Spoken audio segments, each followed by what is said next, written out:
warahmatullahi wabarakatuh. Nama saya Lilitur Rahma, NIM S 2019-2040. Saya dari kelompok 6 akan menjelaskan tentang dasar hukum pembentukan lembaga BPSK.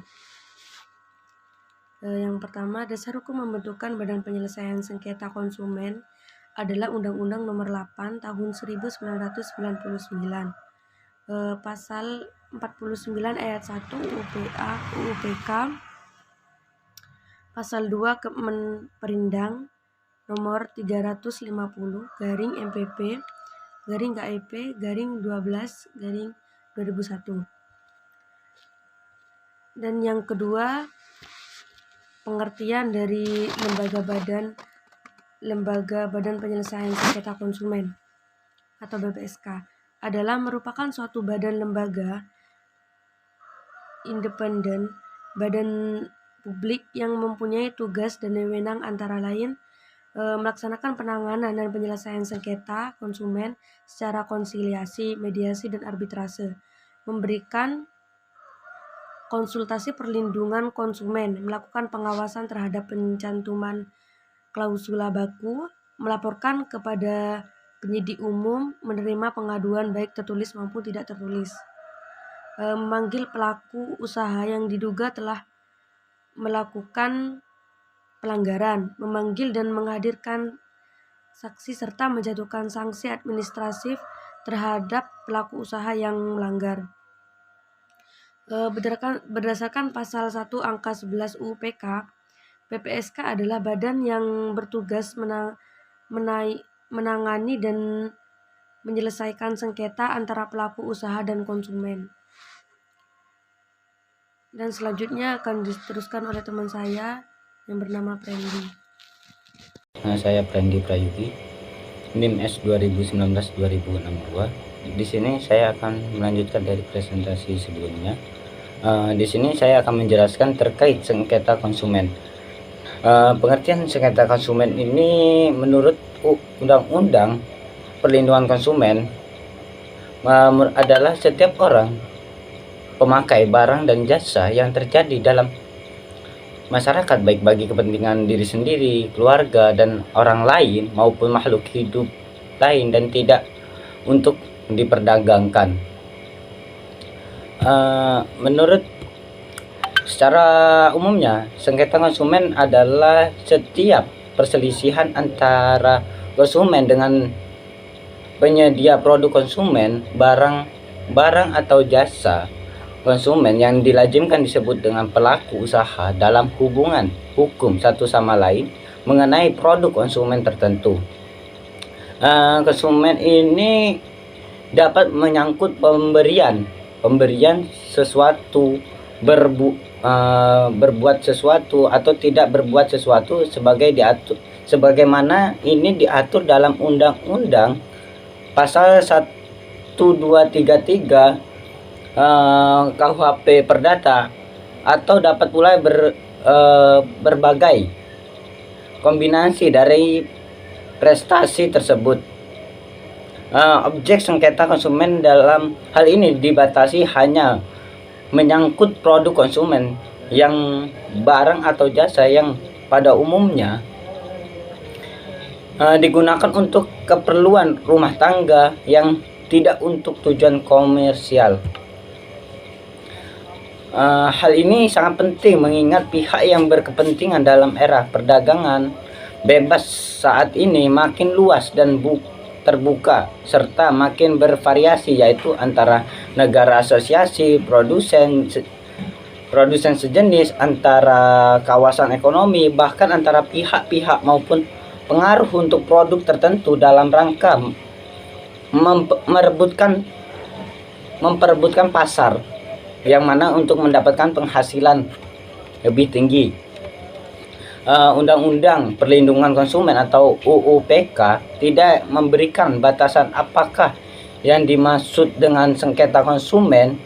Kata-kata sengketa konsumen dijumpai pada beberapa bagian Undang-Undang Perlindungan Konsumen, yaitu yang pertama, penyebutan sengketa konsumen sebagai dari sebutan institusi administrasi negara yang menyelesaikan sengketa antara pelaku usaha dan konsumen. Dalam hal ini, Badan Penyelesaian Sengketa Konsumen atau BPSK dalam pasal 1/11 Undang-Undang Perlindungan Konsumen atau UU PK JO bab 11 Undang-Undang UU PK. Yang kedua, penyebutan sengketa konsumen menyangkut tata cara atau produser yang penyelesaian sengketanya terdapat pada bab 10 penyelesaian sengketa. Pada bab ini menggunakan penyebutan sengketa konsumen secara konsisten, yaitu pasal 45 ayat 48 UU PK. Ya, hanya sekian dari saya. Wassalamualaikum warahmatullahi wabarakatuh. Kurang lebihnya mohon maaf. Bismillahirrahmanirrahim. Assalamualaikum warahmatullahi wabarakatuh. Perkenalkan, nama saya Fuad, NIM 2019-2050. Di sini saya akan melanjutkan dari pemateri sebelumnya, yakni metode penyelesaian sengketa konsumen menurut UU PK. Bismillahirrahmanirrahim. Di dalam kemajuan di bidang ilmu pengetahuan, teknologi, telekomunikasi dan informatika turut mendukung perluasan gerak transaksi barang atau jasa, sehingga melintasi batas-batas wilayah negara. Kondisi demikian pada suatu pihak sangat bermanfaat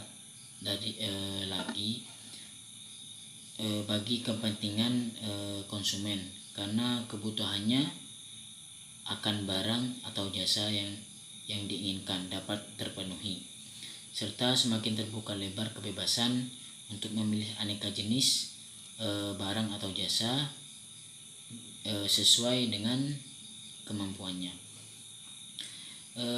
Di lain pihak, kondisi dan fenomena tersebut dapat mengakibatkan kedudukan pelaku usaha dan konsumen menjadi tidak seimbang.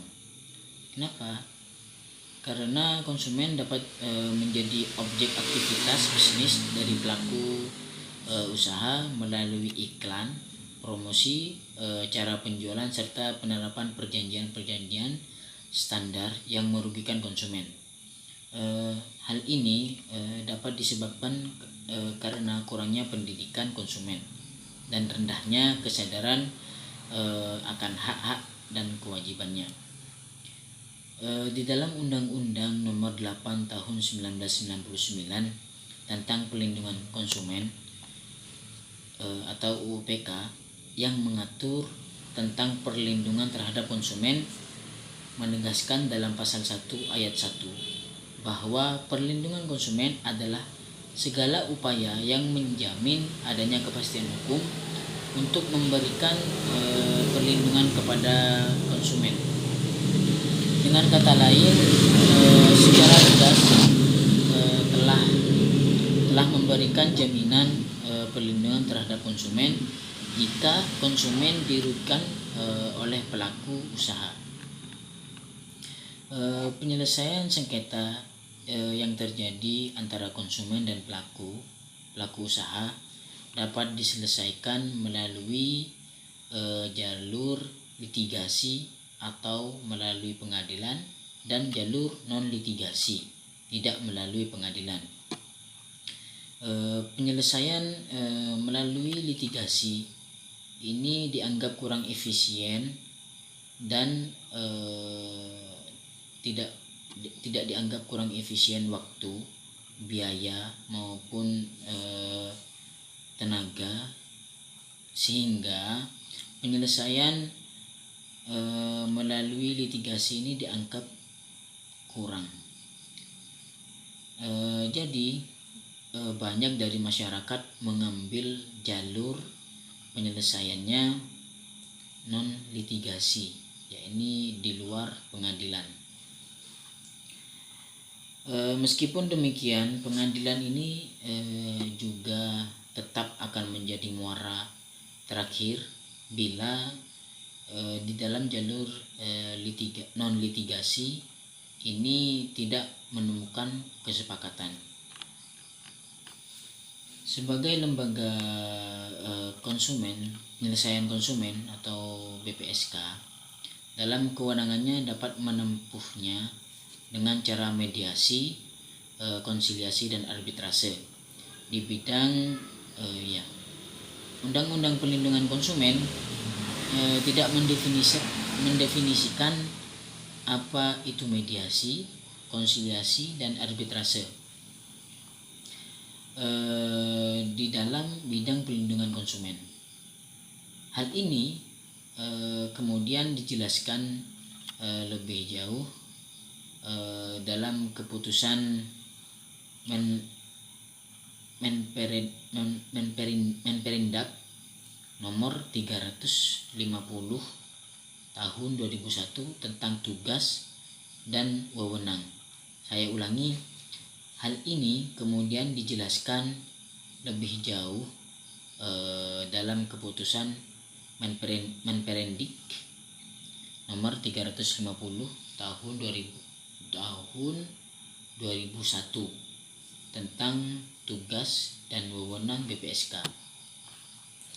Dalam Kepmen tersebut, mediasi ini diartikan sebagai proses penyelesaian sengketa konsumen di luar pengadilan, dengan BPSK sebagai penasihat dan penyelesaiannya ini diserahkan kepada para pihak. Proses konsiliasi ini mirip dengan mediasi. Bedanya dalam proses konsiliasi, BPSK hanya mempertemukan para pihak yang bersengketa, sementara arbitrase sendiri adalah proses penyelesaian sengketa konsumen di luar pengadilan, yang dalam hal ini para pihak bersengketa menyerahkan sepenuhnya penyelesaian sengketa kepada BPSK. Mungkin ini saja yang bisa saya sampaikan. Mohon maaf bila ada penyampaian yang kurang baik dan salah, mohon dibenarkan. Kurang lebihnya mohon maaf. Wassalamualaikum warahmatullahi wabarakatuh.